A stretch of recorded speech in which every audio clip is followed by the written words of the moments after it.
I close my eyes. I was not singing that song, but it's okay. Oh. Well, what are you doing then? Well, I'm just reminiscing the band concert that was held here on the 25th. The 25th? Yeah, instrumental band concert in CHS.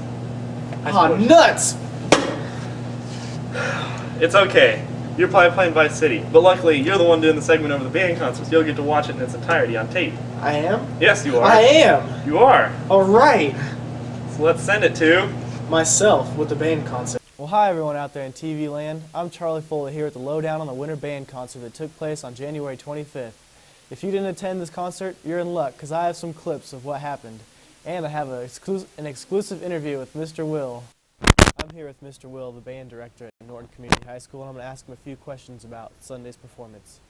Mr. Will, how do you think the band concert went as a whole? Well, as I told the kids a little while ago, I was very pleased with about 2/3 of the performance. There were a couple of pieces I thought we probably could have used another week of rehearsal on, but other than that, I thought they did pretty well. Jude, what did you do to prepare for this band concert? We did the same thing we always do. We just practice and practice and practice. What is your upcoming concert, your next concert? Well, because of the way the school year is built, we only have 2 concerts. This one, and then we have a concert at the end of the year, which will be Tuesday, May the 11th.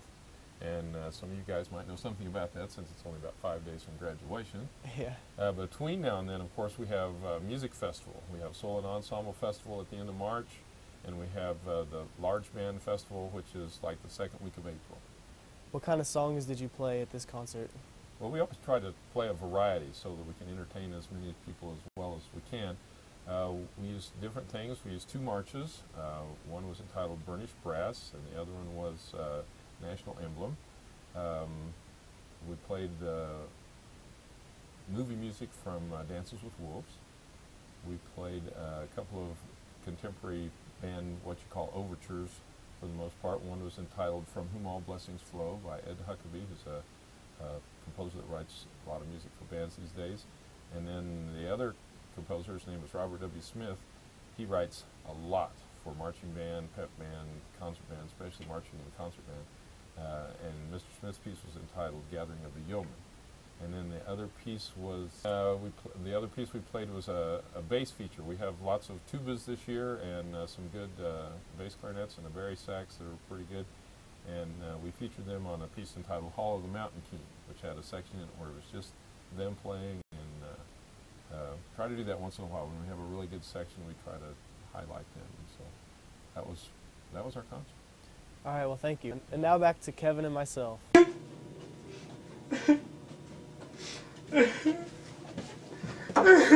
Golly gee whiz, what's wrong? Captain Kangaroo died! No. Yes, he died. Oh, okay. Well, I guess I really wasn't sure if that was a true story because I'm really not up to date on my news. Well, I'm not either, but I was watching SportsCenter last night and they're joking about it. Kind of broke my heart. That's besides the point. Let's send it over to Joel with news. Hello NCS TV viewers, I'm Joel Griffiths with this week's NCS TV news. First of all, I will start off with the newest lawsuit regarding downloading of music from the internet.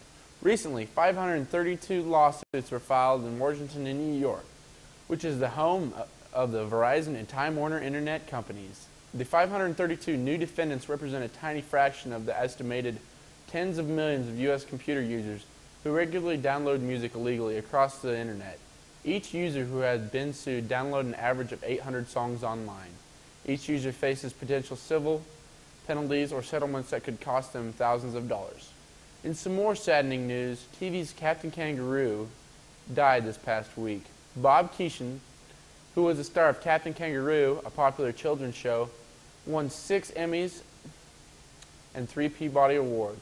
Captain Kangaroo ran from 1955 to 1985 and contained characters such as Bunny Rabbit, Mr. Moose, Dancing Bear, and Mr. Green Jeans.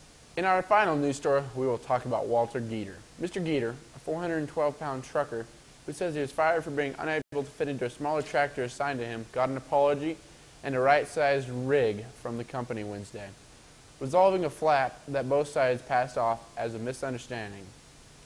Thanks for listening. And now back to Kevin and Charlie. Or should I say Nathan? I heard you can can the three. Yeah. Did you hit any against Joaquini? No, because I didn't have the opportunity to play. Well, I heard we did pretty good at the MCL tourney. Yeah, we did pretty good. We did real good. We played some good teams and Got first? yeah, we That's took all that first. matters. 6 in a row, I believe. 6 Six, baby. Okay, so you ready to send it to myself with sports? Well, we'll go to sports to Kevin wins. Hello there and welcome to the NCS TV Sports Desk. The number 6 has never sounded so sweet for the Norton boys basketball team. That's because the Blue Jays won their 6th straight Mid-Continent League men's basketball championship after coming from the number 3 seed. We begin with the Stockton game where Norton claimed its first victory of the tournament here at home over the Tigers. Norton went up early and never looked back, eventually winning by a score of 66-39. In the next game of the tournament, the Blue Jays traveled to the Hayes Coliseum to take on the number 2 seeded Plainville Cardinals. In the Battle of the Birds, the Jays came out on top big by a score of 66-36 to declare a minor upset. On Saturday, the boys again traveled to Hayes to achieve what they had done so 5 consecutive times in a row, the Mid-Continent League Championship, and that they did in a hard-fought game over the Trigo Golden Eagles. It was a close game throughout until the fourth quarter. In the end, the Blue Jays defeated the Golden Eagles 47-39 in the second win of the season over the Eagles. Congratulations to the men's basketball team for winning a 6th consecutive MCL championship.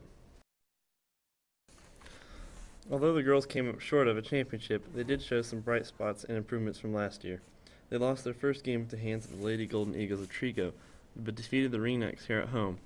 They then traveled to Hayes where they took on the Lady Knights of Victoria in what was mostly a close game until the girls pulled out a strong fourth quarter reminiscent to that of the boys' game. After the quarter, the girls laid claim to place finish. Congratulations to the very young Lady J team. Well, that's a wrap of the Blue Jay Athletics you might have missed since our last installment of sports. Until next time, I'm Kevin Lentz, and now back to myself and Charlie. With the Democratic primaries in full swing, we've decided to hop on the bandwagon and follow the elections. Darn tootin'. Let's take a close look at each one of these Democratic delegates with our very own Joel Nielsen. Let's do it. As the race for the Democratic presidential nomination heats up, let's take a look at some of the contenders in the 2004 race. We'll start by looking at the 4th place finisher who received 11% in the recent New Hampshire primary. Senator John Edwards of North Carolina was first elected to the U.S. Senate in 1998.